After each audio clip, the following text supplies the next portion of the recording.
अस्सलाम वालेकुम प्यारे तुलबा, ये है आपकी जहान उर्दू जमात शशम। आज हम इसकी नज़म हम्द के मशक़ी सवालात करेंगे। सफ़ा नंबर 7 पे मशक़ी सवालात हैं, वो हम आज मुकम्मल करेंगे। सवाल नंबर 7 है, रदीफ़ के मुतालिक बताया हुआ है कि रदीफ़ किसको कहते हैं। नज़म में ऐसा लफ्ज़ या लफ्ज़ों का मजमुआ या मिसरा जो बार बार दोहराया गया हो रदीफ़ कहलाता है।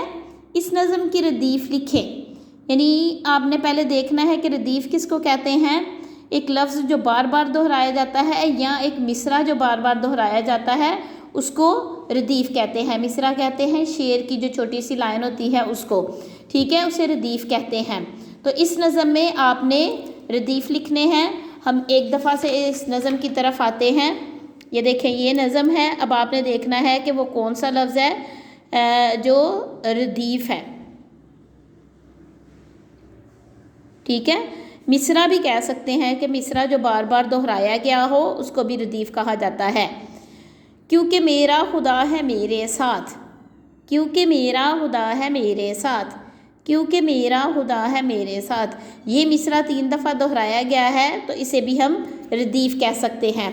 आपने ये सफ़ा नंबर 7 पर मौजूद जो सवाल है रदीफ़ के मुतालिक, इधर आप ये जुमला भी लिख सकते हैं, क्योंकि मेरा खुदा है मेरे साथ इस नज़म का रदीफ़ मिसरा है, ठीक है। आगे है सवाल नंबर 8 है, हम काफ़िया अल्फाज, ऐसे अल्फाज जो आवाज़ में एक जैसे मालूम होते हैं, जैसे एक, नेक, ठीक है। हम आवाज़ या हम काफ़िया कहलाते हैं। आप हम्द के दूसरे बंद में आने वाले हम काफ़िया अल्फाज बताएं।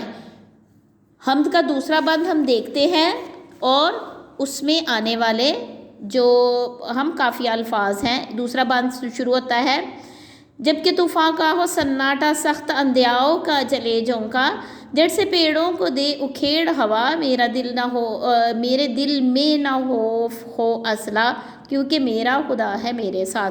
अब हमने इस बंद में से हम काफ़ी अल्फाज ढूंढने हैं जो एक जैसे आवाज़ वाले अल्फाज हैं। तो एक जैसे आवाज़ वाले अल्फाज हैं सन्नाटा और झोंका। सन्नाटा और झोंका ये 2 अल्फाज हैं जो एक जैसे हैं। अगर हम पहला बंद देखें तो उसमें है सवेरा और अंधेरा, घेरा और मेरा, ठीक है।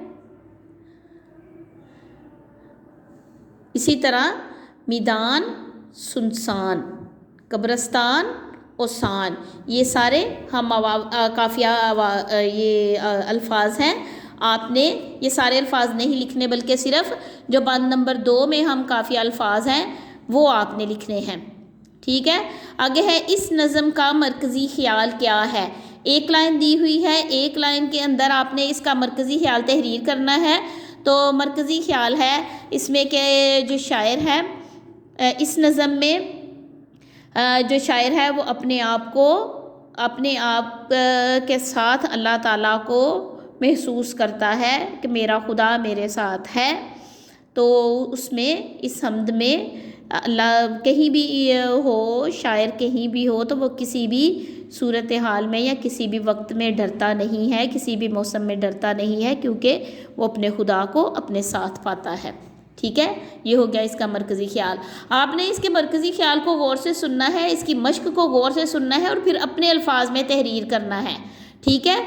आप 6 क्लास में हैं, शिशम क्लास में हैं, तो आपने कोशिश करना है कि कोई भी चीज़ आप सुने तो फिर उसको अपने अल्फाज में तहरीर करें। इसलिए मैंने लिखा हुआ यहाँ पर लिख के नहीं बोर्ड पर आपको बताया कि वो छोटी क्लासेस में ऐसा होता है। आप बड़ी क्लास में हैं तो आपने इसका अपने अल्फाज में ख़ुद मरकज़ी ख्याल तहरीर करना है, ठीक है। आगे है सवाल नंबर 10 है, इस नज़्म में बयान करदा वाक़यात का खुलासा लिखें। यानी जो को वाक़या बयान किया है शायर ने उसको आपने लिखना है, ठीक है। शायर ने क्या वाक़या बयान किया है, औकात लिखे हैं कि औकात जो है ना वो क्या थे, कोई भी औकात हों, कोई भी मौसम हो तो मेरा दिल नहीं डरता, बल्कि मैं अपने खुदा को अपने साथ महसूस करता हूँ। तूफ़ान हो, सन्नाटा हो, अंधेरा हो, आंधी हो, बारिश हो या कोई मैदान हो या किसी सुनसान जगह पे मैं चला जाऊँ या किसी वीरान खंडर से मेरा गुज़र हो, किसी कब्रस्तान से गुज़र हो या किसी मरगढ़ से गुज़र हो, तो मेरा दिल किसी भी सूरत हाल में, किसी भी जगह पर, किसी भी मौसम में नहीं घबराता, क्योंकि मैं अपने खुदा को अपने साथ पाता हूँ। ठीक है, ये आपने ये 4 लाइनें हैं उसके लिए दी हुई। आपने इसमें ये नज़म के जो बयान हुए हैं वाक़यात, उनको अपने अल्फाज में लिखना है। ठीक है, आगे सरगर्मियाँ हैं। सरगर्मियाँ हम देख लेते हैं, लेकिन चूँकि ये वो काम होते हैं जो हमने क्लास में करने होते हैं, तो फिर भी हम इसको पढ़ लेते हैं। इसकी सबसे पहली सरगर्मी है जो आपने करनी है कि हम तो दुरुस्त तलफ़्फ़ुज़ और लहजे से पढ़नी है। ठीक है, वो जब हमने रीडिंग की थी तो वो पढ़ ली थी। दूसरा सवाल है, हम्द में इस्तेमाल होने वाले जो हम आवाज़ अल्फाज हैं, उससे मज़ीद अल्फाज जो है ना वो बनाने का आपस में। हमारी दूसरी सरगर्मी है कि हम्द में इस्तेमाल होने वाले हम आवाज़ अल्फाज से आपने मज़ीद अल्फाज बनाने का बाहमी मुकाबला, अगर आप क्लास में मौजूद होते तो ये एक्टिविटी भी हमने ज़रूर करनी थी। ठीक है, आगे है चार्ट पर, इस हम्द का खुलासा खुद लिखें। ठीक है, ज़्यादातर बुक जो है ना वो वही काम होगा कि जो खुद लिखने वाला है। ठीक है, कोई भी नहीं इस तरह का सवाल आएगा आपके लिए कि जिसमें कहा जाए कि इसको ऊपर से देख के लिखें। तो आपने चार्ट पर नहीं तो इधर जो है ना जब आप लिखेंगे ना तो इसमें बयान करदा वाक़यात का खुलासा वो इसी में आ जाएगा। ठीक है, आगे ये है कि तालिब इल्मों को बताना है कि हम्द जो है ना उसके बारे में मैंने आपको बता दिया है कि जिसमें अल्लाह ताला की तारीफ़ बयान की जाए वो नज़म हम्द होती है, और इसके अलावा वो नज़म जिसमें 5 मिसरे हों उसको मुहम्मस कहते हैं। ये भी मैंने आपको बता दिया था। ठीक है, आपने एक दफ़ा इसकी रीडिंग कर लेनी है, और ये जो आपके सफ़ा नंबर 7 पर मौजूद हैं ये सवालात, इनको आपने इनके जवाबात ख़ुद से अपने अल्फाज में भी लिखने हैं।